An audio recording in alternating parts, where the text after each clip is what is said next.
আসসালামু আলাইকুম। সমাস থেকে যে তথ্যগুলো আমাদের জানতে হবে, বেসিক জিনিস প্রথম দিকেই, এবং এগুলো বিভিন্ন পরীক্ষায় এসেছে।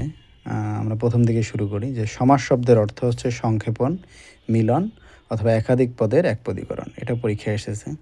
পরস্পর অন্বয়যুক্ত দুই বা ততোধিক পদকে এক পদে পরিণত করার নাম হচ্ছে সমাস। এটাও পরীক্ষায় এসেছে। সমাসের রীতি বাংলায় এসেছে সংস্কৃত হতে।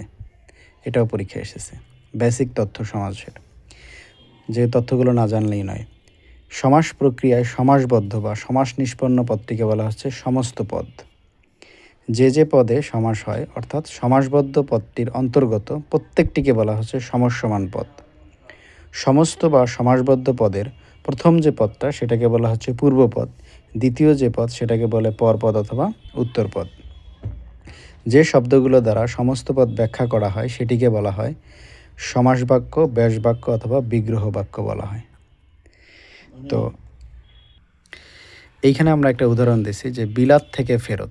এইটার ক্ষেত্রে আমাদের এই যে বিলাত থেকে ফেরত এই পুরা বাক্যটাকে বলা হচ্ছে একটা ব্যাস বাক্য বা বিগ্রহ বাক্য অথবা সমাস বাক্য।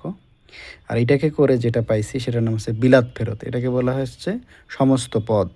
এই সমস্ত পদের দুটো অংশ, একটা হচ্ছে পূর্বপদ আর একটা হচ্ছে পরপদ। পরপদের আর একটা নাম হচ্ছে উত্তর পদ। এখন এই যে আমাদের হচ্ছে ব্যাস বাক্য বিগ্রহ বাক্যের